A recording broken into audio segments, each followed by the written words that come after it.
Hello traders, welcome to trade plan.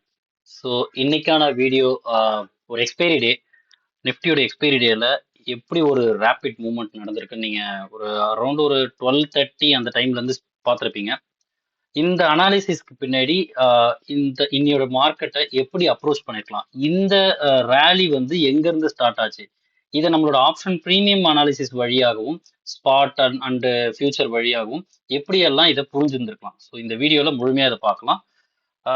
அதுக்கு முன்னாடி நான் ஏற்கனவே சொன்ன மாதிரி ஃபியூச்சர்ல ஆகட்டும் ஸ்பாட்லேயே ஆகட்டும் நம்ம ட்ரேட் செட்டப்புக்கு ஏற்ற லெவல்ஸ் அங்கே இருக்கும்போது மட்டும்தான் நாம ட்ரேடுக்கான செட்டப்பையே நம்ம யோசிப்போம்னு சொல்லியிருக்கேன்.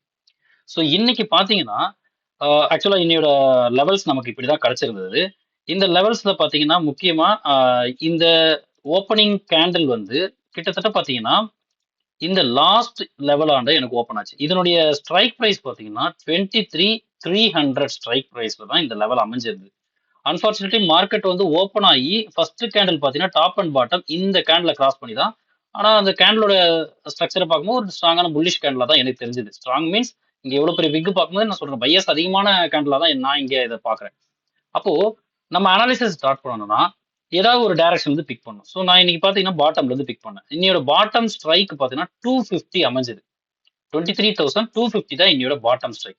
ஆனா நமக்கு ட்ரெண்ட் பாயிண்ட் 250 கால் அமைஞ்சாலும் என்னுடைய ட்ரேட் பிளான் வந்து நான் இந்த 300 23,300 எபவ் சஸ்டெயின் ஆனால் மட்டும்தான் நான் அதை பத்தி யோசிக்கவே முடியும் அப்சைடுக்கு. ஸோ இன்னையோட செட்டப் வந்து இப்படிதான் அமைஞ்சிருந்தது. கூடுதலா ஒரு ரெஃபரன்ஸ்க்காக, அதாவது இந்த 300க்கும் இந்த 250 ஸ்ட்ரைக்குக்கும் மிட் பாயிண்டா பாத்தீங்கன்னா ஒரு 275. அப்ப ஃபியூச்சர் வந்து இந்த 275 எபவ் சஸ்டெயின் ஆச்சுன்னா பாத்தீங்கன்னா இன்னைக்கு ஒரு கேண்டில் கூட அந்த 275க்கு கீழே பிரேக் ஆகி கீழே போகவே இல்லை. ஸோ இது எல்லாமே மார்னிங்ல இருந்தே எனக்கு ஒரு நல்ல ஒரு சிம்டம்ஸ் கொடுத்துட்டே தான் இருந்துச்சு. ஸோ இன்னையோட அனாலிசிஸ் நம்ம எப்படி பண்ணிருக்கலாம், என்னெல்லாம் அப்சர்வ் பண்ணிருக்கலாம் அதையும் பார்ப்போம். அண்ட் இன்னைக்கு சின்ஸ் எக்ஸ்பைரி டேன்றதுனால இந்த 275 லெவல்ல நான் பாருங்க ஸ்பாட்லயும் போட்டிருக்கேன். இந்த ஸ்பாட்டும் எப்படி வந்து அந்த 275 லெவலாண்ட ரியாக்ட் பண்ணிருக்கு பாருங்க. ஸோ இதெல்லாம் வச்சுதான் இன்னையோட அனாலிசிஸை பண்ணி ஒரு ட்ரேட் செட்டப்பை நம்ம அமைச்சிருப்போம். ஸோ அந்த வகையில இன்னையோட பாட்டம் ஸ்ட்ரைக் 250. ஸோ நான் ஆப்ஷன் ப்ரீமியம் அனாலிசிஸ்ல எப்படியா இருந்தாலும் நான் 250 கால் அண்ட் புட்டை பார்த்துருப்பேன். அண்ட் ஆப்வியஸா 250 கால் வந்து ட்ரெண்ட் பாயிண்டா தான் இன்னைக்கு ஃபர்ஸ்ட் கேண்டிலே அமைஞ்சிருந்தா, வேணும்னா நீங்க செக் பண்ணி பாத்துங்க. பட் நம்மளோட நெசசிட்டி என்னன்னு பாத்தீங்கன்னா 300 புட்டை டாமினேட் பண்ணாதான் என்னால வந்து அப்சைடுக்கான ஒரு ட்ரேட் பிளானே நான் வந்து யோசிக்க முடியும். ஸோ அப்படி பார்க்கும்போது 300 உடைய 300 புட்டை நான் எடுத்திருப்பேன், 250 கால் எடுத்திருப்பேன். ஸோ இதுல பாத்தீங்கன்னா 300 புட்டுடைய ஹையை நான் இங்க மார்க் பண்ணிருக்கேன் 94.8. And trend point low DP low அப்படின்னு சொல்லக்கூடிய 250 காலுடைய லோ பாத்தீங்கன்னா இன்னைக்கு 55.55. இதை நான் மார்க் பண்ணிருக்கேன். ஓகே, ஸோ இதனுடைய ரியாக்ஷனை பாருங்க. அரௌண்ட் ஒரு ஒரு நியர்லி ஒரு 30 மினிட்ஸ் கழிச்சு தான் இங்க ஒரு நல்ல ஒரு பிரேக் அவுட்டே கொடுத்துருக்கு.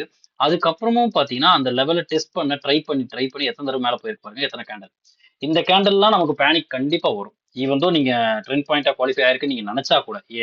ஏன்னா இந்த இந்த இடத்துல வந்து ப்ரீமியமோட மூவ்மெண்ட் அப்படி இருந்திருக்கு. பட் ஒரு விஷயம் தெளிவுபடுத்திங்க, இங்க பிரேக் டவுன் என்னதான் ஆனாலும் இங்க ஒரு ஸ்ட்ராங்கான பிரேக் அவுட் 300 காலுக்கு மேல நடக்கல. இந்த கேண்டில் தான் ஸ்ட்ராங்கான பிரேக் அவுட்டே நடந்திருக்கு. ஸோ இதுதான் உண்மை. பட் பிரேக் அவுட்ல நீங்க பாக்குறத விட இன்னொரு விஷயம் பார்க்கலாம். என்ன நடந்தாலும் 250 புட்டோட ஹை, அதாவது ட்ரெண்ட் பாயிண்ட் குவாலிஃபிகேஷன் ஹை இருக்குது பாத்தீங்களா, அந்த ஹையை கடைசி வரை விட்டு கொடுக்கல. தன்னுடைய இன்ட்ராடே லோ அண்ட் தன்னுடைய சேம் ஸ்ட்ரைக் ஆப்போனோட ஹை, இதை ரெண்டுத்தையும் ப்ராப்பரான ஒரு சப்போர்ட் லெவலா ரெஸ்பெக்ட் பண்ணிக்கிட்டே இருந்துச்சு. ஸோ இந்த ஆங்கிள் அண்டர்ஸ்டாண்ட் பண்ணும்போது நம்மளால வந்து இந்த லோவையும் நம்ம அப்சர்வ் பண்ணிருக்க முடியும், பிடிக்கிறதுக்கான முயற்சியை ஏற்படுத்திக்கலாம். ஏன்னா ஒன்ஸ் இங்க வந்து பிரேக் டவுன் ஆயிட்டு கீழே வந்துச்சு, இந்த ஒரு கிரீன் கேண்டில் தான் நம்மள பதற வச்சிருக்கும். பட் அதர்வைஸ் இங்க ஸ்ட்ராங்கான பிரேக் டவுன் ஆகும் போதே நமக்கு தெரிஞ்சிச்சு, அன்டில் இந்த லெவலுக்கு மேல ஒரு ஸ்ட்ராங் க்ளோஸ் நடக்காம இந்த செட்டப், அதாவது அப்சைடுக்கான அந்த செட்டப் வந்து ஃபெயில் ஆகாது. ஸோ இதுதான் இன்னையோட ஒரு அண்டர்ஸ்டாண்டிங்கா இருந்துச்சு. இந்த அண்டர்ஸ்டாண்டிங் டே ஃபுல்லாவே கண்டினியூ ஆச்சு. ஈவன் தோ இங்க பாத்தீங்கன்னா ட்ரெண்ட் பாயிண்ட் லோவை இழக்கிற மாதிரி நமக்கு தெரிஞ்சால் கூட, அதாவது நான் ஏற்கனவே சொல்லியிருக்கேன், ஒரு ட்ரெண்ட் பாயிண்ட் குவாலிஃபிகேஷன் ஆன பிறகு ஒன்ஸ் அகெயின் எந்த சேம் ஸ்ட்ரைக் கையை டிஃபீட் பண்ணுச்சோ அதுக்குள்ள வந்துச்சுன்னா பார்சியல் டிஸ்குவாலிஃபிகேஷன், அண்ட் லோவை பிரேக் பண்ணி போச்சுன்னா கம்ப்ளீட்லி டிஸ்குவாலிஃபைட் சொல்றோம்.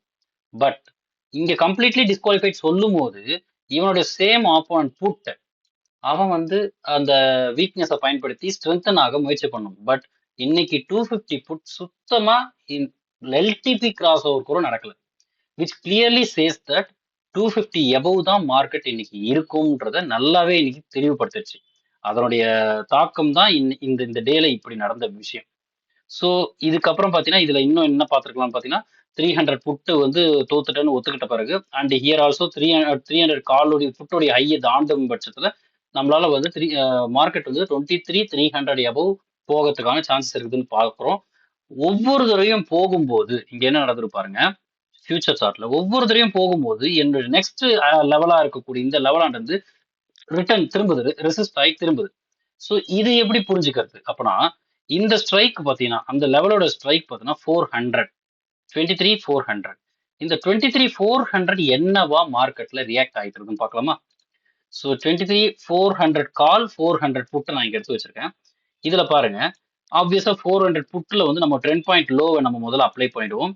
ஆல்சோ சொந்த ஆப்போனன்ட்டுடைய ஹை, அதாவது 23,400 காலுடைய அந்த டைம்ல வச்ச ஹை, இந்த டைம்ல வச்ச ஹை 45 அதையும் மார்க் பண்ணிருக்கேன். இது இது எல்லாமே என்ன சொல்லுது பாருங்க. இந்த இந்த டைம் பீரியட்ல இது கடைசியா பிரேக் டவுன் ஆனது விட்டுருங்க, அது அப்புறம் பார்ப்போம். இந்த இடத்துல பாருங்க ப்ராப்பரான இந்த இங்க இருந்தா ரிப்பல்ஷன் ஆகுது. ஸோ இது நடக்கும்போது ட்ரெண்ட் பாயிண்ட் லோவுக்கு கீழே இவன் போகல, இங்கே இவனும் மேல வரல. எவ்ரி டைம் ஒரு ரேஞ்ச் பவுண்டுக்குள்ள, அதாவது 300க்கும் 400க்கும் நடுவாரே இங்க ஸ்விங் ஆக ஆரம்பிச்சது. அண்ட் இதுக்கு கரஸ்பாண்டிங்கா நாம ட்ரெண்ட் பாயிண்ட் ஸ்ட்ரைக்கையும் பார்ப்போம். ட்ரெண்ட் பாயிண்ட் ஸ்ட்ரைக் பார்த்தீங்கன்னா 250 கால் 250 கால் சுத்தமா 400 புட்டுடைய ஹையை தாண்டவே இல்லை. Clearly it shows as call premium வந்து ரொம்ப வீக்கனாவே இருந்துச்சு. கால் பிரீமியம் வீக்கனா இருந்துச்சு, அப்புறம் எப்படி இப்படி ஒரு ரேலி கிடைச்சது? பிகாஸ் ஒரு ஒரு லாஜிக்கல் திங்கிங் யோசிச்சு பாருங்களேன். ஒரு பிளேயர் வந்து வீக்கா இருக்காங்க, அப்போ இவனோட ஆப்போனன்ட் பிளேயர் இந்த வீக்னஸ், இவனுடைய வீக்னஸை பயன்படுத்தி இவன் ஸ்ட்ரென்தன் ஆக முயற்சி பண்ணணுமா பண்ணக்கூடாது? ஆனா இன்னைக்கு புட் ஆப்ஷன் சுத்தமா ஸ்ட்ரென்தன் ஆகவே இல்லை. அட் அ பாயிண்ட்ல அவன் கால் சைட்ல இருந்த பார்டர், நீ நான் ஏற்கனவே மார்க் பண்ணியிருந்தேன் 275 23,275 அந்த பார்டர் வரைக்குமே பார்த்தப்போ புட் ஆப்ஷன் 250 புட் சுத்தமா ஸ்ட்ரென்தன் ஆகவே இல்லை. அதனுடைய தாக்கம் கால் செல்லருக்கான பேனிக்கு கொடுத்தது. ஏன்னா கால் செல்லருக்கு என்ன ப்ராஃபிட்? ஒரு கால் செல்லருக்கு எது ப்ராஃபிட்? மார்க்கெட் கண்டினியூஸா கீழே போகிறது தான் அவனுக்கு ஃபேவரபிள் டைரக்ஷன். அப்பதான் கால் செல்லருக்கு ப்ராஃபிட். பட் ஒரு பாயிண்ட்ல 100% தெரிஞ்சிச்சு கண்டிப்பா மார்க்கெட் ஃபர்தரா கீழே போகவே போகாதுன்றது. ஏன்னா புட் ஆப்ஷன் சுத்தமா ஸ்ட்ரென்தன் ஆகல. அப்போ அவங்களுடைய எட்ஜா இருந்த 275, அதாவது 250 கால் ஆப்ஷன்ல எக்ஸாக்டா தன்னோட இன்ட்ராடே லோல இருந்து சப்போர்ட் எடுத்தது. அது இவ்வளவு பெரிய ரேலி கொடுத்தது. நீங்க இதை ஃபியூச்சர் சார்ட்ல அப்சர்வ் பண்ணீங்கனாலும் அதனோட எட்ஜ் வந்து இன்னைக்கு 275 தான் இருந்துச்சு. சின்ஸ் இது வந்து எக்ஸ்பைரி டேன்றதுனால நீங்க ஸ்பாட் சார்ட்லயே நீங்க இதை பார்க்கலாம். 275 எக்ஸாக்டா பாருங்க. 275 எந்த அளவுக்கு அக்யூரேசின்னு மட்டும் பாருங்க. இதுக்கு காரணம் வந்து ஒரு செல்லர் வந்து வெயிட் பண்ணி பார்ப்பாங்க. அவங்களுடைய பொசிஷனை அவ்வளவு சீக்கிரத்துல க்ளோஸ் பண்ணிட மாட்டாங்க. They will clearly assess all the conditions. So அதை நாம நம்மளுடைய டாபிக்ல, நம்மளுடைய கான்செப்ட்ல ஒவ்வொரு இடத்துலையும் தெளிவா நம்ம புரிஞ்சுக்கிட்டு செல்லர்ஸ் பெர்ஸ்பெக்டிவ் எல்லா கான்செப்டும் இங்க அப்ளை பண்ணும்போது 100% ஷியூரா தெரிஞ்சிருச்சு market will not go down until 200 call and 200 put cross over ஆகாத வரை. அது கிராஸ் ஓவர் நடக்கவே நடக்காதுன்றது ஆல்மோஸ்ட். இன்ஃபேக்ட் நம்ம ஒரு டெலகிராம்ல குரூப்ல பாத்தீங்கன்னா நம்ம ஒரு கொஸ்டின்ஸ் எல்லாம் கேட்டுட்டு இருந்தோம். அந்த நேரத்துல தான் இந்த ஃபர்ஸ்ட் கேண்டில் ஃபார்மேஷன் நடந்தது. அப்போ ஆக்சுவலா ஒரு கேள்விக்கு ஒருத்தர் 250 கால் வந்து ட்ரெண்ட் பாயிண்ட் குவாலிஃபிகேஷன் டிஸ்குவாலிஃபை ஆயிடுச்சா அப்படின்னு கேட்டிருந்தாரு. அதுக்கு பதில் கொடுத்துட்டு இருக்கும் போது தான் இந்த தருணமே. ஏன்னா நான் அதை தான் எக்ஸ்பிளைன் பண்ணவே வந்தது. நம்ம கண்ணுக்கு 250 கால் வந்து டிஸ்குவாலிஃபை மாதிரி தெரியும். அது ஏன்? ஏன்னா 250 கால் வந்து 250 புட்டுடைய ஹைக்குள்ள வருது, தன்னோட இன்ட்ராடே லோவை டெஸ்ட் பண்ணுது, அதாவது பிரேக் பண்ண ட்ரை பண்ணுது. பட் நான் என்ன சொல்றேன்னா இது பார்ஷியல் டிஸ்குவாலிஃபிகேஷன் தான். கம்ப்ளீட் டிஸ்குவாலிஃபிகேஷன் இதை கணக்கு எடுக்கணும்னா எஸ் இன்ட்ராடே லோவை பிரேக் பண்ணி கீழே போகணும். At the same time put option நான் வேணா சேம் ஸ்ட்ரைக் புட் எடுத்துக்கிறேன். 250 புட்டு 250 புட்டு 250 புட்டு அட்லீஸ்ட் இந்த டிபி லோ 55 இருந்துச்சு. இந்த டைம் பீரியட்ல பாத்தீங்கன்னா 15 ஆயிடுச்சு. அட்லீஸ்ட் அதுக்கிட்டேயாவது இருக்கணும்ல, 50க்கு பக்கத்துல இருக்கணும், இல்ல 45லயாவது இருக்கலாம். இங்க பாருங்க இது சாத்தியமே இல்லை இந்த ஜோனுக்கு போறதுக்கு.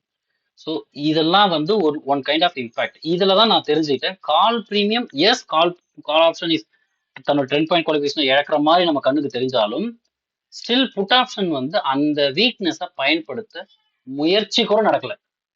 இதுதான் இந்த ரேலிக்கான சடன் ஸ்பைக். ஸோ இன்னைக்கு எக்ஸ்பைரி டே, கண்டிப்பா பொசிஷன் க்ளோசிங் பண்ணிருக்கலாம். அதனுடைய தாக்கம் தான் இங்க இவ்வளவு பெரிய ரேலி போச்சு. ஸோ பின்னாடி என்ன பண்ணாங்க, ப்ராஃபிட் புக்கிங் பண்ணாங்களா, செல்லர்ஸ் என்ன பண்ணாங்க, நம்மளால சொல்ல முடியாது. பட் அதை லாஜிக்கல் நாம சார்ட்ல புரிஞ்சிக்க மட்டும்தான் புரிஞ்சுக்கணும். ஸோ இனியோட அனாலிசிஸ்ல இதுதான் நடந்திருந்தது. 23,275 வெரி வெரி குரூஷியல் லெவலா இன்னைக்கு அமைஞ்சிருந்து. அது மார்னிங்கே நமக்கு தெரிஞ்சிருச்சு. ஸோ ரொம்ப 100% நல்ல ஒரு ஸ்ட்ராட்டஜியா இன்னைக்கு அமைஞ்சிருந்தது, ஒரு செட்டப்பா அமைஞ்சிருந்தது. ஸோ எத்தனை பேர் இந்த ஆங்கிள் அப்சர்வ் பண்ணீங்க, உங்களுடைய ட்ரேடிங் ஸ்டைல் எப்படி மாறி இருக்கு, நம்மளுடைய ட்ரேட் பிளான் கண்டென்ட் மூலயமா உங்களுடைய ட்ரேடிங் ஸ்டைல், உங்களோட அண்டர்ஸ்டாண்டிங் எப்படி இம்ப்ரூவைஸ் ஆயிருக்குன்றத ஃபீட்பேக்கா நம்ம கமெண்ட் செக்ஷன்ல சொல்லுங்க. ஃபர்தரா உங்களுக்கு இந்த கான்செப்ட்ல வேற என்ன மாதிரியான கொஸ்டின்ஸ் இருந்தாலும் நீங்க கமெண்ட் செக்ஷன்ல கேட்கலாம். உண்மையிலேயே இந்த கான்செப்ட்ஸ் உங்களுக்கு பிடிச்சிருந்தா லைக் பண்ணுங்க, ஷேர் பண்ணுங்க. நம்ம சேனலை சப்ஸ்கிரைப் பண்ணாதவங்க பண்ணிக்கோங்க. யாருக்காச்சும் ரெஃபர் பண்ணணும்னு ஆசைப்பட்டீங்கன்னா பண்ணுங்க. ஓகே.